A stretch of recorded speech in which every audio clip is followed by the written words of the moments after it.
नमस्कार दोस्तों, आज 7 अप्रैल है। तो चलिए आज की हम लोग महत्वपूर्ण करंट अफेयर्स की घटनाओं पर चर्चा कर लेते हैं। हम लोग डिटेल्ड करंट अफेयर्स के साथ साथ में एमसीक्यू फॉर्म में भी करंट अफेयर्स की घटनाओं को कवर करते हैं ताकि आप लोगों की प्रैक्टिस भी होती रहे। तो चलिए आज की हम लोग महत्वपूर्ण न्यूज़ को पढ़ते हैं। पहली न्यूज़ है, नेपाल द्वारा बिम्स्टेक चार्टर को स्वीकृति प्रदान कर दी गई है। इंपॉर्टेंट न्यूज़ है, यहाँ पर आप स्टार लगा लीजिए, आपके एग्जाम में यहाँ से क्वेश्चन पूछा जा सकता है। नेपाल की संघीय संसद में बहुक्षेत्रीय तकनीकी और आर्थिक सहयोग के लिए बंगाल की खाड़ी, जिसे हम शॉर्ट फॉर्म में बिम्स्टेक कहते हैं, चार्टर की स्वीकृति क्षेत्रीय सहयोग एवं आर्थिक समृद्धि की दिशा में एक महत्वपूर्ण कदम होगा। बिम्स्टेक चार्टर को 5वें बिम्स्टेक शिखर सम्मेलन जो 2022 में हुआ था उस दौरान अपनाया गया था। तो इस स्टेटमेंट को आप लोग याद रखना कि बिम्स्टेक चार्टर को कब अपनाया गया था। तो जो 5वां बिम्स्टेक शिखर सम्मेलन 2022 में हुआ था उस दौरान इसे अपनाया गया था। चार्टर सदस्य देशों के बीच सहयोग के सिद्धांतों और संरचनाओं को निर्धारित करने वाले मूलभूत दस्तावेज के रूप में कार्य करता है। नेपाल के अलावा जो बिम्स्टेक के अन्य 6 सदस्य देश हैं वो पहले से ही बिम्स्टेक चार्टर का समर्थन कर चुके हैं। तो आप जानते हैं बिम्स्टेक में टोटल 7 सदस्य हैं वर्तमान में, और जो 6 सदस्य थे इससे पहले ही इस बिम्स्टेक चार्टर का समर्थन कर चुके थे। जो बचा था नेपाल, तो उसने भी हाल ही में बिम्स्टेक चार्टर का समर्थन कर दिया है।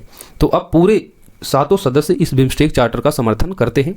अब हम लोग बिम्स्टेक का देख लेते हैं इसका स्टैटिक पोर्शन क्या है। यहाँ से भी क्वेश्चन लगातार पूछे जाते रहे हैं। बिम्स्टेक का फुल फॉर्म क्या होता है? तो the Bay of Bengal initiative for multi sectoral technical and economic cooperation. इसकी स्थापना हुई थी बैंकॉक घोषणा के दौरान 1997 में।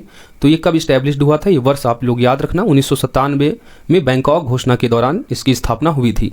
बिम्स्टेक के संदर्भ में कुछ अन्य फैक्ट हैं कि ये जो 7 कंट्रियाँ बिम्स्टेक में है, जिसमें India, Nepal, Bhutan, Myanmar, Bangladesh, Thailand और श्रीलंका, तो ये 7 कंट्रियों के नाम आपको याद रखना है। इसमें ज़्यादा कन्फ्यूजन होती है पाकिस्तान, अफगानिस्तान और मालदीव को लेकर। तो याद रखना ये तीनों ही देश इस बिम्स्टेक कंट्री के मेंबर नहीं है। बाकी ये 7 देशों के नाम याद रखिए, इंपॉर्टेंट है, इन 7 देशों के नाम आपको याद होने चाहिए। ये जो 7 बिम्स्टेक कंट्रियां हैं, टोटल वर्ल्ड की जो पॉपुलेशन है उसका 22% जो है यहाँ की पॉपुलेशन हो जाती है इस ऑर्गेनाइजेशन की। कंबाइंड जीडीपी देखें तो $2.7 ट्रिलियन की है बिम्स्टेक देशों की।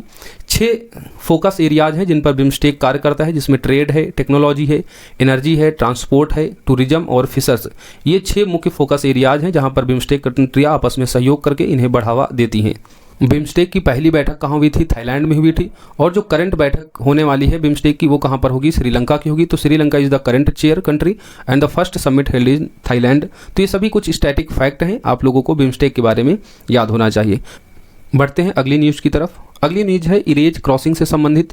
इरेज क्रॉसिंग इन दिनों चर्चा में है। कारण क्या है कि इजराइल ने गाजा में दूसरे देश द्वारा अधिक मानवीय सहायता पहुंचाने के लिए इरेज क्रॉसिंग को फिर से खोलने की अनुमति दे दी है। आप जानते हैं कि इजराइल फिलिस्तीन के संघर्ष के बाद यहाँ की जो मानवीय स्थिति है वो बहुत ही खराब बनी हुई है। गाजा का वही क्षेत्र है जहां पर फिलिस्तीनी संगठन हमास जो था उसने इजराइल पर हमला किया था। उसके बाद इजराइल ने जो है वहां पर बहुत ही कड़े प्रतिबंध लगा दिए, जिसके कारण गाजा में मानवीय सहायता नहीं पहुंच पा रही है। वहां के लोग जो हैं खाने या और अन्य जो ज़रूरत की सामानें हैं उनके लिए परेशान हैं। तो इस चीज़ को देखते हुए इजराइल ने गाजा में जो है दूसरे देश अधिक मानवीय सहायता कर सके इसके लिए इरेज क्रॉसिंग को फिर से खोलने की अनुमति दे दी है। साथ ही सहायता पहुंचने के लिए अशदोद बंदरगाह का इस्तेमाल करने की भी अनुमति इजराइल के द्वारा दे दी गई है। अब ये जो इरेज क्रॉसिंग है इसके बारे में देख लेते हैं। इरेज क्रॉसिंग को बीट हनौन के भी नाम से जानते हैं। तो याद रखना इस तथ्य को, इरेज क्रॉसिंग को और किस नाम से जानते हैं? तो बीट हनौन के नाम से भी जानते हैं। यह इजराइल और उत्तरी गाजा पट्टी के बीच एक बॉर्डर क्रॉसिंग है। यह एक ऐसा एकमात्र बॉर्डर क्रॉसिंग है जिसके जरिए गाजा के लोग मिस्र या जॉर्डन से गुजरे बिना अधिकृत वेस्ट बैंक जा सकते हैं। तो ये इंपॉर्टेंट तथ्य हैं, इसको चित्र के माध्यम से भी देख लेते हैं। ये जो रेड कलर की आप डैश डैश लाइन देख रहे हैं ये है इरेज क्रॉसिंग।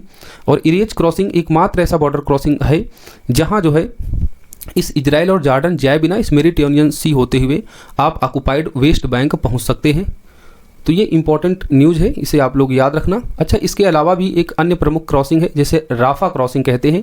यह मिस्र और गाजा के बीच स्थित है, तो इसे भी आप लोग याद रखिए। बाकी इरेज क्रॉसिंग के संदर्भ में जो भी बातें बताई गई हैं यहाँ से एग्जामिनर आपसे क्वेश्चन पूछ सकता है। बढ़ते हैं अगली न्यूज़ की तरफ। अगली न्यूज है प्रतिभूति अपीलीय अधिकरण, जिसे शॉर्ट फॉर्म में हम सैट कहते हैं। इस संदर्भ में केंद्रीय वित्त मंत्रालय ने सैट का एक नया पीठासीन अधिकारी नियुक्त किया। तो आपके एग्जाम में अधिकारी का नाम नहीं पूछा जाएगा, पूछा क्या जाएगा? सैट के संदर्भ में पूछा जाएगा कि प्रतिभूति अपीलीय प्राधिकरण है क्या। तो यह भारतीय प्रतिभूति और विनियमन बोर्ड, जिसे हम सेबी के नाम से जानते हैं, सेबी एक्ट 1992 के तहत इसे स्थापित किया गया था। यह एक वैधानिक निकाय है। इसका कार्य क्या है? यह निम्नलिखित निकाय, यानी जो नीचे 3 निकाय दिए गए हैं जिसमें सेबी है, पेंशन निधि विनियामक एवं विकास प्राधिकरण और भारतीय बीमा विनियामक विकास प्राधिकरण द्वारा पारित आदेशों के खिलाफ दायर अपीलों को सुनता है और उनका निपटान करता है। प्रतिभूत अपीली अधिकरण यानी जो सैट है, इसकी जो बेंच है वह मुंबई में है। इसकी संरचना को देख लेते हैं। इसमें एक पीठासीन अधिकारी होता है जिसे किसके द्वारा नियुक्त किया जाता है, केंद्रीय वित्त मंत्रालय के द्वारा, और साथ ही केंद्र सरकार द्वारा निर्धारित संख्या में न्यायिक सदस्य और तकनीकी सदस्य शामिल होते हैं। तो ये सभी इंपॉर्टेंट तथ्य हैं कि इसकी संरचना में कौन कौन से व्यक्ति शामिल होते हैं, किसके द्वारा इसके सदस्यों को जो है नियुक्त किया जाता है, क्या इसका कार्य है। इन सभी बातों को याद रखना, क्योंकि जिस तरीके से 69वीं बीपीएससी मेंस में इकोनॉमिक्स में क्वेश्चन पूछे गए थे, तो उस नए एग्जाम पैटर्न को ध्यान में रखकर ये सैट वाली न्यूज़ जो है आपके लिए इंपॉर्टेंट हो जाती है। बढ़ते हैं अगली खबर की तरफ। अगली न्यूज़ है, मुंबई में पहली बार 210 कृत्रिम रीफ्स स्थापित किए गए हैं। ये भी इंपॉर्टेंट न्यूज़ है। आप जानते हैं जो मुंबई का तट है वो अरब सागर में स्थित है, तो इन कृत्रिम रीफ्स की स्थापना वर्ली कोलीवाड़ा के नज़दीक अरब सागर में की जाएगी। अब देख लेते हैं कि कृत्रिम रीफ्स होता क्या है। इन्हें इंजीनियरिंग और प्रौद्योगिकी के माध्यम से डिजाइन किया गया है। इनका इस्तेमाल प्राकृतिक प्रवासों की पुनर्बहाली या फिर उनमें सुधार के लिए किया जाएगा। इन्हें एक निश्चित वैज्ञानिक डिजाइन के साथ साथ समुद्र नितल पर स्थापित किया जाएगा, जहां ये एक आत्मनिर्भर उत्पादन प्रणाली के रूप में कार्य करेंगे। कृत्रिम रीफ्स दरअसल प्राकृतिक रीफ्स की तरह ही काम करते हैं। तो ये स्टेटमेंट याद रखना कि जो आर्टिफिशियल रीफ्स बनाए जाएंगे ये जो है नेचुरल रीफ्स की तरह ही काम करेंगे। अब नेचुरल रीफ्स क्या करते हैं और वो कैसे बनते हैं। नेचुरल रीफ्स समुद्र की सतह पर या उसके निकट कई सामग्रियों से बनी एक चट्टान होती है। इन सामग्रियों में चट्टान या कोरल नामक छोटे जीवों के कंकाल होते हैं, जिन्हें हम लोग कोरल रीफ्स भी कहते हैं। आप लोग कमेंट बॉक्स में बताइए कि कोरल रीफ्स द्वारा दुनिया की सबसे बड़ी जो है कौन सी संरचना है, ये आपको कमेंट बॉक्स में बताना है। तो कोरल रीफ्स जिसे हम लोग नेचुरल रीफ्स कह सकते हैं, उसी की तरह ये आर्टिफिशियल रीफ्स बनाई गई है। और आर्टिफिशियल रीफ्स बनाने के लिए किन सामग्रियों का प्रयोग किया गया है इसे देख लीजिए। इसमें कृत्रिम रीफ्स के निर्माण में चट्टानों, सिंडर ब्लॉक्स, लकड़ी, पुराने टायर, चूना पत्थर, स्टील, कंक्रीट आदि का इस्तेमाल किया जाएगा। ये आप देख सकते हैं। आर्टिफिशियल रीफ्स बनाई जाएगी कहाँ पर, वर्ली कोलीवाड़ा के नज़दीक अरब सागर में, और ये मुंबई के तट पर स्थित होगा। इंपॉर्टेंट न्यूज़ है, इसे आप लोग देख लीजिए, याद रखना। अब बढ़ते हैं अगली न्यूज़ की तरफ। अगली न्यूज़ है, भारतीय मौसम विज्ञान विभाग ने हीट वेव अलर्ट जारी किया। Very important news. 69वीं बीपीएससी में हीट वेव से संबंधित क्वेश्चन पूछे गए थे, तो यह न केवल प्रीलिम्स एग्जाम के लिए इंपॉर्टेंट है, as well as mains exam के लिए भी महत्वपूर्ण है। भारतीय मौसम विज्ञान विभाग के पूर्वानुमान के अनुसार अप्रैल जून महीने में गर्मी के मौसम के दौरान दक्षिण प्रायद्वीप, मध्य भारत, पूर्वी भारत और उत्तर पश्चिम भारत के जो मैदानी इलाके हैं वहाँ पर अधिकांश हिस्सों में सामान्य से अधिक हीट वेव वाले दिन रहते हैं। यानी गर्मी के मौसम में आप देखते हैं कि सामान्य टेम्परेचर से ज़्यादा टेम्परेचर हो जाता है, और यही घटना बेसिकली जो है साधारण भाषा में कहे तो हीट वेव कहलाती है। हीट वेव लू या वास्तव में कह सकते हैं गर्म या शुष्क पवनें होते हैं। आप अक्सर घरों में सुनते हैं कि लू चल रही है गर्मियों में, तो जो लू होती है वो एक प्रकार की गर्म और शुष्क पवन होती है, जिसे ही क्या कहते हैं, हीट वेव कहते हैं। इसके कारण जो टेम्परेचर होता है वो सामान्य से बहुत अधिक हो जाता है, जिनकी चपेट में आना मानव शरीर के लिए घातक साबित हो सकता है।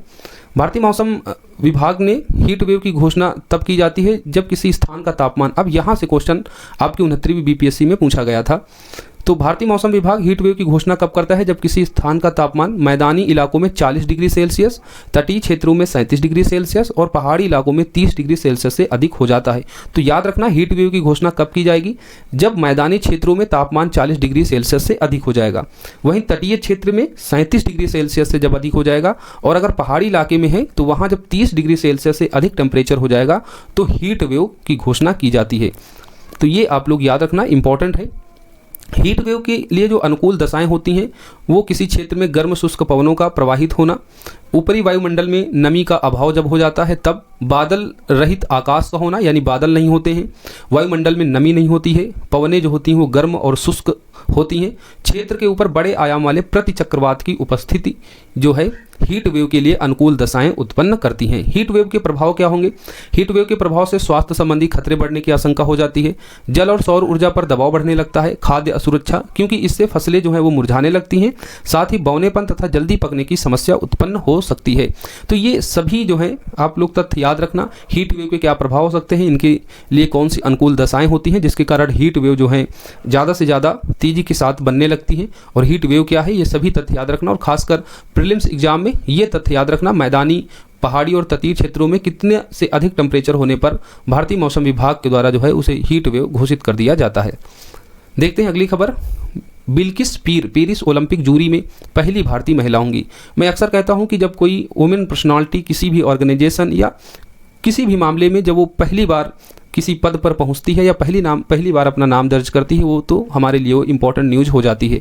तो बिल्किस पीर का नाम याद रखना। इन्होंने पेरिस ओलंपिक जूरी में ये पहली भारतीय महिला के रूप में हम देख सकते हैं।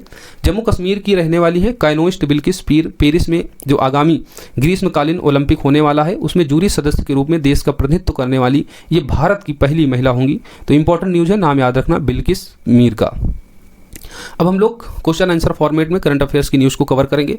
तो पहला जो प्रश्न है, हाल ही में चर्चा में रही कोंडा रेड्डी जनजाति का संबंध किस राज्य से है? तो ये इंपॉर्टेंट है, कोंडा रेड्डी जनजाति।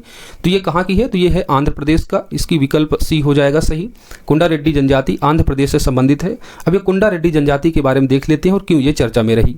हाल ही में कोंडा जनजाति ने पापी कोंडा नेशनल पार्क में अपने पारंपरिक स्वदेशी ज्ञान के माध्यम से पेड़ के अंदर पानी की सूचना देने की सहायता की।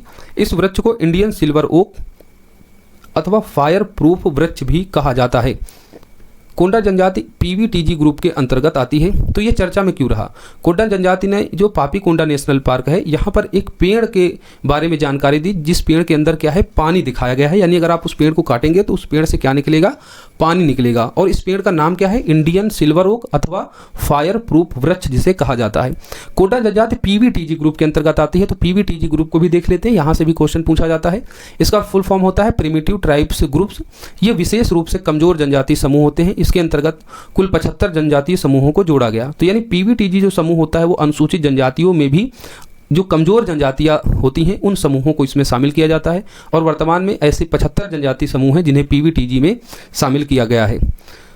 1973 में ढेबर आयोग द्वारा आदिम जनजाति समूहों यानी प्रिमिटिव ट्राइब्स ग्रुप्स पीटीजी को एक अलग श्रेणी के रूप में वर्गीकृत कर उन्हें विशेष रूप से कमजोर जनजातीय समूहों का दर्जा दिया गया था। तो जो कमजोर जनजातीय समूह का दर्जा दिया गया तो ये किस आयोग के द्वारा दिया गया था? ढेबर आयोग, जो गठित हुआ था 1973 में। तो ये तथ्य भी याद रखना। पीवीटीजी क्या है, इसमें कितने जनजातीय समूह हैं, किस आयोग के द्वारा, कब जो है इसे कमजोर जनजातीय समूह का दर्जा दिया गया, कोंडा रेड्डी जनजाति चर्चा में है, किस राज्य से बिलोंग करती है, ये सभी तथ्य आपके एग्जाम के लिए महत्वपूर्ण है। अगला प्रश्न है, चर्चा में रही माताबारी पेड़ा तथा रिंगरा पचरा को हाल ही में जीआई टैग दिया गया है। जीआई टैग अभी हाल ही में 60 ऐसे उत्पाद हैं जिनको जीआई टैग दिया गया है, लेकिन सभी राज्यों को जो डिफरेंट उत्पादों के लिए जीआई टैग मिला है वो तो सब रट नहीं सकते हैं। लेकिन हाँ, ये इंपॉर्टेंट है, माताबारी पेड़ा और रिंगाई पचरा को जीआई टैग दिया गया है। ये कहाँ के उत्पाद हैं? तो ये त्रिपुरा के उत्पाद हैं। तो इसका ऑप्शन हो जाएगा सी सही।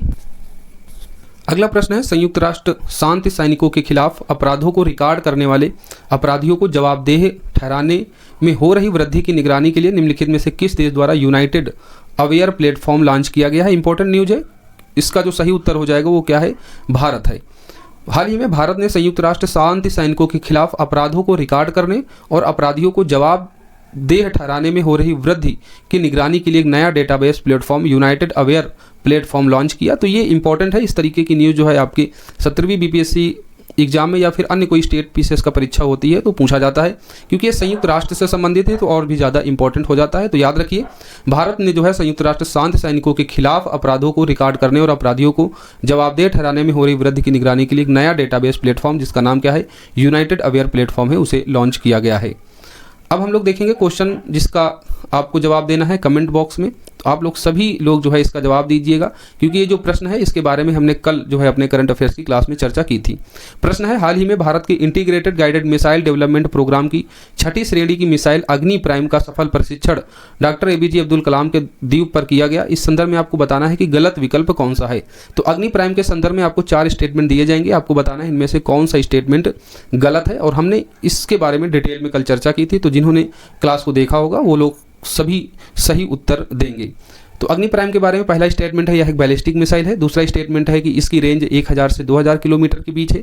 तीसरा स्टेटमेंट है यह IGMD यानी integrated guided missile development programme का हिस्सा है जिसे 1983 में भारत सरकार द्वारा अनुमोदित किया गया था। और चौथा स्टेटमेंट है, इसे इसरो के द्वारा लॉन्च किया गया है। तो आप सभी लोग इसका जवाब कमेंट बॉक्स में दीजिएगा। तो आज जो है यहीं क्लास समाप्त होती है। हमने सभी महत्वपूर्ण करंट अफेयर्स की न्यूज़ को कवर कर लिया है।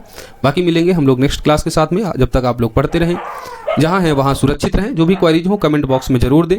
वीडियो को लाइक, कमेंट और ज़्यादा से ज़्यादा लोगों में शेयर करना ना भूलें। धन्यवाद। जय हिंद। Bye bye.